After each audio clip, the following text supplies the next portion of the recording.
Do you ever feel like work and life is just a little bit too much at times?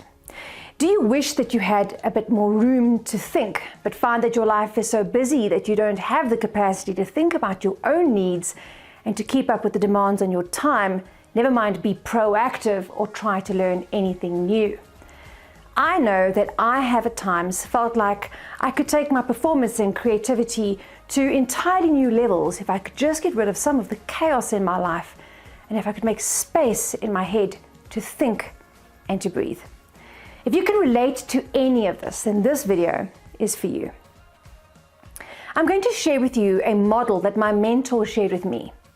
It's simple and powerful, anybody can apply it, and it will make all the difference in your life.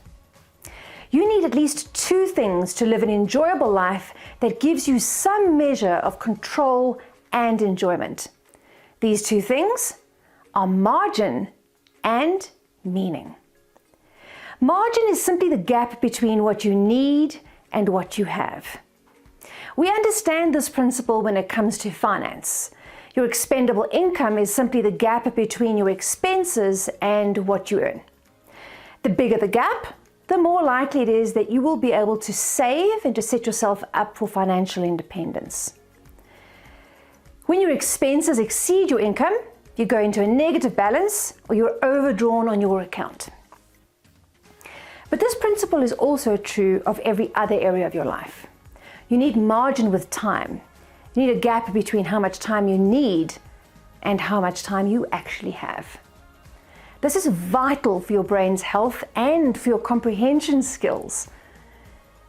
When we book meetings back to back, when we take meetings from our mobile phones while attending our child's soccer match or piano recital, or from the hall of the doctor's rooms, we're working against this immutable law. If this is happening to you on a regular basis, then you and the company that you're employed by are operating without enough margin. Booking meetings back to back increases your stress. It reduces your focus and attention and memory, and it leaves you with no room for insight, comprehension, or digestion. What makes this even more dangerous is that we know that multitasking lowers one's IQ. Study after study shows that it affects our ability to connect our thoughts and to come to a point of insight, leaving us utterly exhausted. And we need margin with relationships. We need room for communication, connecting, and allowing for mistakes. If you've ever been in a relationship where there's no margin, you'll know what I'm talking about. Relationships without margin cause us to feel like we're walking on eggshells.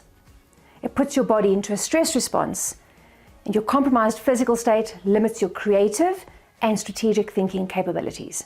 You need margin in your life, and so does everybody else. In finance, in time, and in relationships, it is not negotiable. When we live our lives as if this immutable law doesn't apply to us, or when we lead others in a way that contradicts these laws, we are severely compromising our creative and strategic thinking abilities and our quality of life, our financial well-being, our relationships, and our spiritual health. This brings me to the second factor. For a fulfilled life, with a sense of control and contribution, you need to feel like you're participating in and contributing to something meaningful, like the work that you're giving your life to actually matters. The problem is that when you're living on the edge with time, finances, and relationships, you start to feel like you're on a hamster wheel. You're working as hard as you can, but it feels like it's never enough. And at the end of the day, beyond paying your bills and feeling happy that at the very least you're a responsible contributing adult, you're left wondering to yourself, is this all worth it? A lack of margin depletes our ability to fully experience the meaning of what we're doing with our days. Think about that for a moment. Your work, your children, your charity contributions, all of them can feel like they're meaningless just because you're not giving yourself the time that you need to rest so that you can digest the information, the interactions, the responsibilities, and opportunities, and all of the other things that make up our lives. If you can relate to this, it's time to take back your life. It's time for you to gain control, to create margin, and to rekindle your connection to the meaning behind what you do and what you bring to this world. It's time to identify and establish some boundaries. So first, this means running your life with one calendar. You don't have two lives, a work life and a home life. You only get one life. And you need to treat that one precious life with the respect it deserves And failing to instill boundaries is the surest way for you to leak away your life force. Failing to budget for time in one area of your life is going to leave you depleted, miserable, and indebted in another area of your life. Intentionally create space and time between activities, commitments, and tasks in your calendar. Stop booking your meetings back to back. Stop jam-packing every minute of your day. Stop committing to multiple evening engagements after long days at work. Stop saying yes to every weekend activity that you're invited to participate in. And instead, start to actively identify your go and no-go areas. Begin to set some boundaries and proactively create some margin in your life, in your calendar, and your mind. You will immediately feel less stressed and overwhelmed. You'll feel a greater sense of purpose and allow yourself time to digest, which leads to insight, creativity, and strategic thinking. You'll be more resilient. Your decision-making will improve, and you'll be in a better mood. And those who are around you will thank you for that. Margin and meaning are about much more than time management. They're about boundaries, vital ingredients to optimize your life, immutable laws that, when ignored, will have dire consequences on teams and the individuals who make up those teams.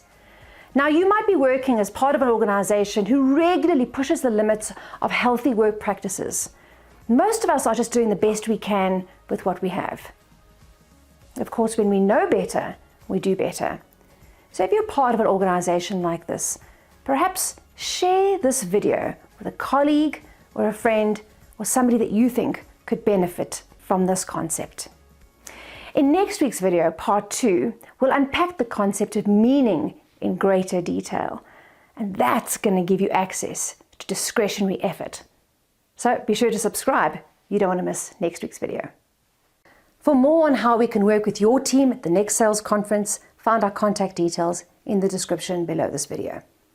If you found today's video helpful and you'd like more of these tips, please do show us some love, hit subscribe, give us a like, and let us know your thoughts in the comments below.